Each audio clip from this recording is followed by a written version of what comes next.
A big part of the Hellblade project is sharing development and being open about how we make the game. So we wanted to announce the game early on in the development process so we could share the journey with you from the very beginning.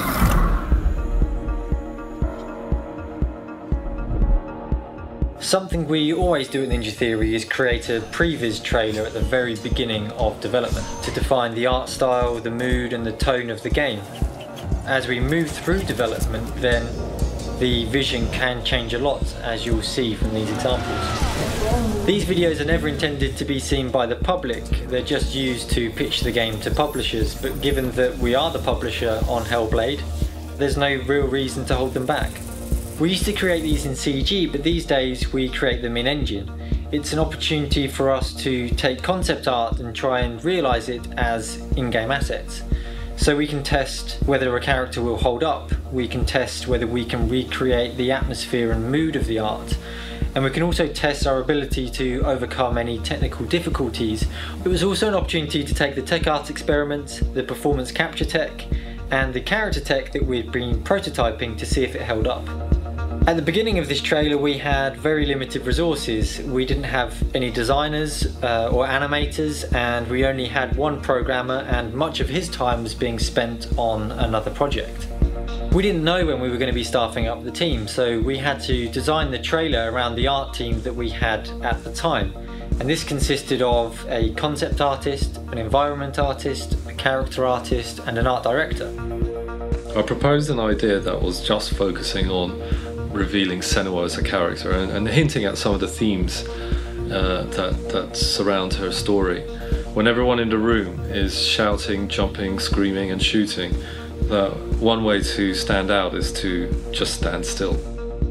The idea was quickly sketched out by Mark, our senior concept artist, into storyboards, which TAMEEM then took and edited into a sequence. We needed a soundtrack for the trailer, and music licensing can be incredibly complicated and it can take months to get a contract signed. Luckily, in this case, we had a shortcut. A few years ago I met Danny and Emily from a band called PASSARELLA Death Squad, and we had remained friends ever since. They just recently released a gorgeous track called Just Like Sleep, and so I tried it out in the edit and it just felt really good, it felt right for it. Luckily they were very happy to help out. Knowing that we could use this track, I created a very rough edit that was timed to the music. So in Maya we could now block out the environments and the cameras and iterate very quickly in grey box form until we had precisely locked down what we wanted to see at every shot. As we started locking down the view, we would take screenshots and give it to Mark, our concept artist, who would overpaint these into full-blown illustrations. So now that we had the camera set and we had some great illustrations from Mark, we could go ahead and start dressing the scene in full 3D in Engine. Dan set about creating the in-game assets at this point in Unreal Engine. Where possible, we would use real-world reference if we could. So, for example, I brought in a kitchen knife that was made of hand-folded metal. Melina brought in a fox skull that she found on a dog walk. Claire ordered some leather and material samples over the internet for Senua's dress. And Craig brought in a potato sack. So it was around this time that Sony got in touch and asked if we wanted to announce the game at Gamescom at their press conference. The only problem was that we'd been working to one deadline and their deadline was a week earlier. But this was such a great opportunity, we couldn't turn it down, so we went for it.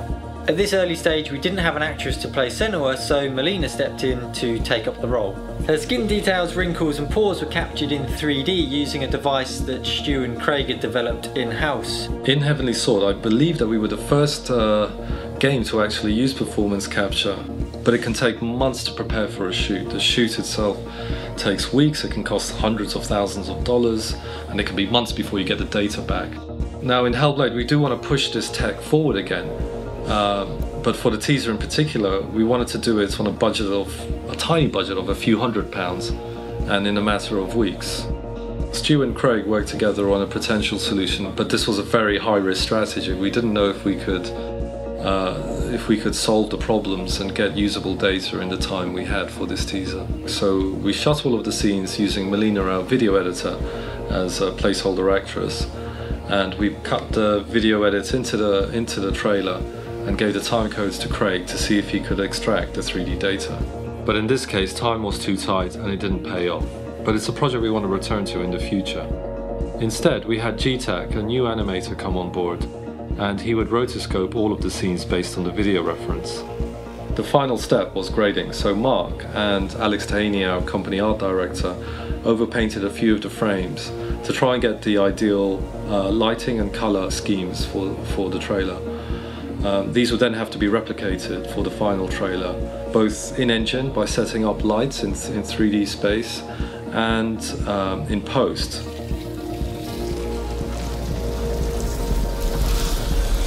We did make mistakes and we put in a lot of hours to get the trailer done. But to go from an idea to something we're incredibly proud of in 8 weeks and show it at the Sony press conference at Gamescom, it was fantastic.